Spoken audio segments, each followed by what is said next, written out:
Hello my fellow blade guys and girls. Just was going to do a quick video on my newest knife purchase, which is my Benchmade 745, I believe it is, Mini Dejavoo.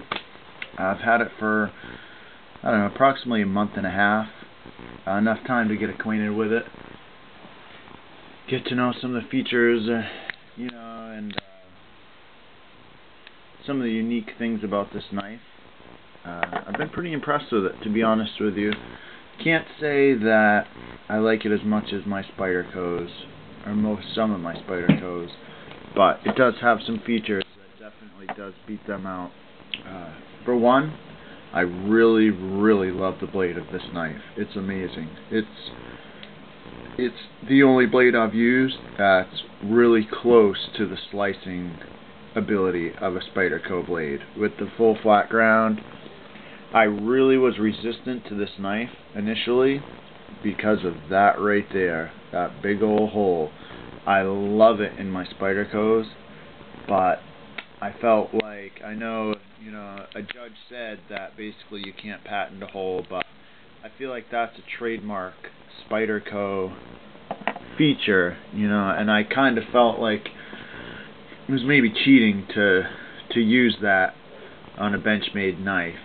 I know Benchmade, a lot of people are Benchmade fans. I am as well. All four of the knives you see right here are Benchmade knives, and I really do enjoy them, but they do have a tendency to take people's ideas and kind of use them, put different names on them, and kind of use them like they're their own ideas, such as the Chris Reeve Vinegar lock, which they call the mono lock.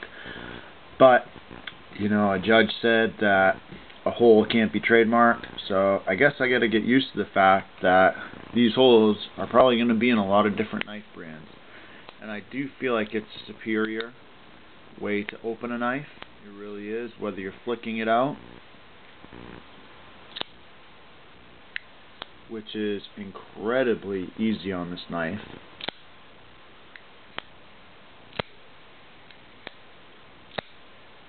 Just the softest flicks and it comes out. I really have not encountered a smoother knife.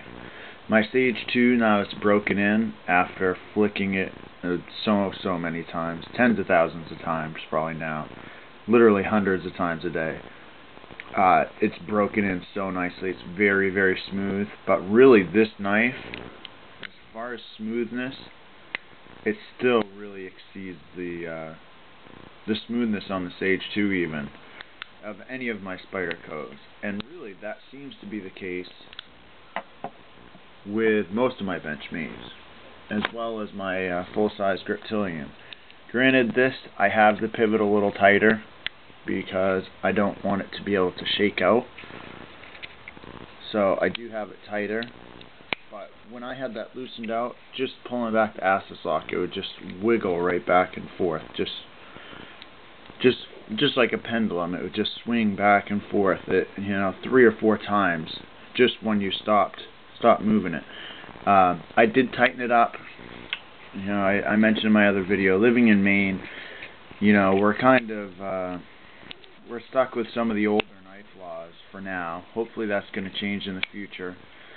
And so anything that you can just drop like that and have your blade come out, which if you do it hard enough, most any knife will do it, could be considered a gravity knife. This Dejavoo, it easily does it. I'll try to show you here maybe, without, you can see it just comes right out. Anyways, you can just flick it out.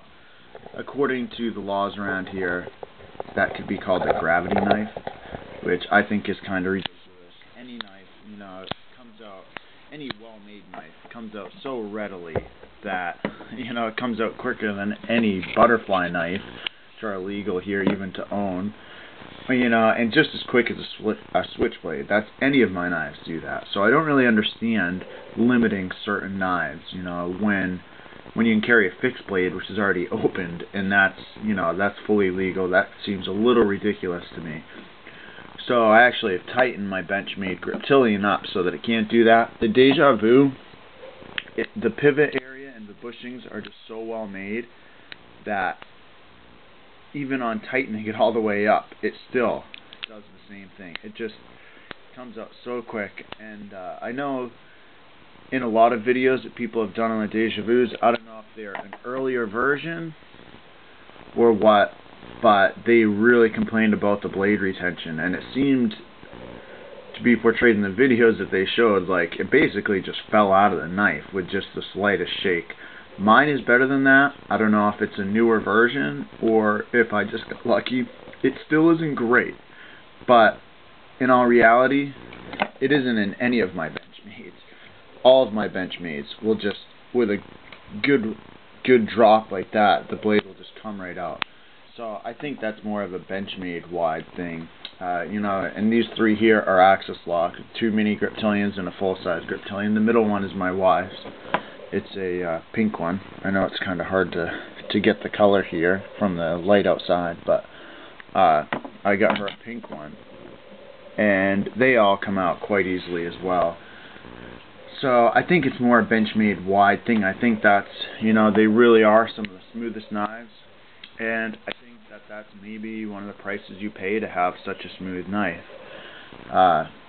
Aside from that, though, there really are not any downsides to this knife that I've seen. The handle is great. I love that little, I don't know if you'd call it a hilt to the back of it, I'm not sure really, but where it kind of slopes down the back is really great. Your pinky comes into it. As with any knife, the clip is a bit of a negative. It's a great clip.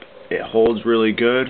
Where it has this smooth G10, it actually makes it so it doesn't rip your pants up, which I've certainly had trouble with some knives in the past. Even my Griptilian here, it has this rough texturing right here. It's like a pyramidal type of texturing underneath the clip, and it just tears your pants right up. This here has a very strong clip, but just kind of soft enough so you can get it in and out of your pants easily. It's also really deep, as you can see. It is tipped down, and I believe that Benchmade does that with any of their liner locks. All of my axis locks are all tip up.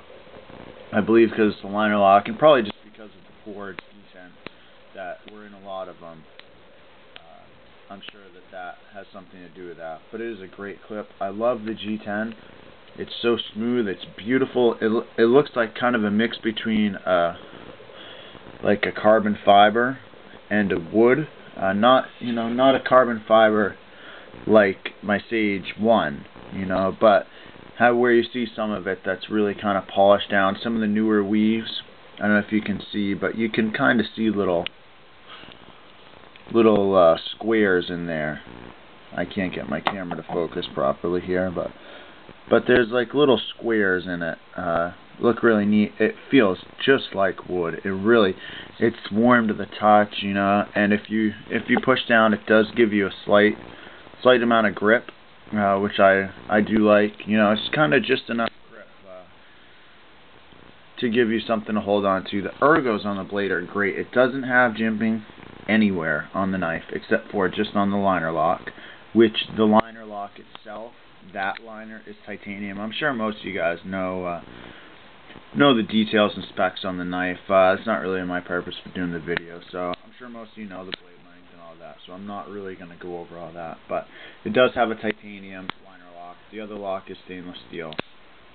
So it doesn't have jimping there, but you have this kind of rise for a thumb ramp here, and it's beautiful.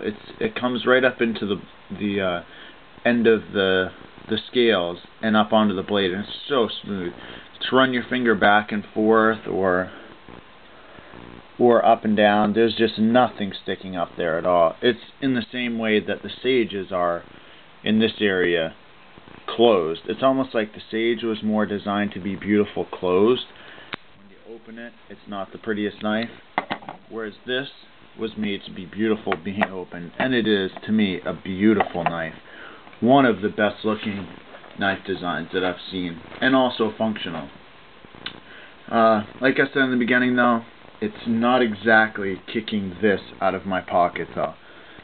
Even though it is a little smoother than this has just become such a favorite knife of mine. And if I have time here before I go to work, I actually may do a video on this too, so I may upload them both together. But I just wanted to do a quick video there on the Dejavoo. If there's any details that I missed that anyone wants to know about, I'm not expecting to get thousands and thousands of views, but you know, I go on and I come home from work and I like to see if anyone put new knife videos on or collection videos. So if any of you out there are watching and you want to know a little more about that, I'm probably not going to do videos on every one of the knives that I have, the higher end knives, but we'll see. Some of my favorites are ones that they're all users.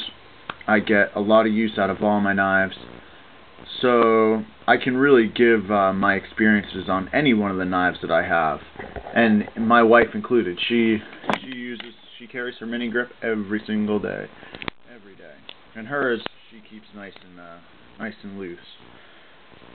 And yeah, she carries it every day, as well as her Endura, which I had here, but I don't know where I put it.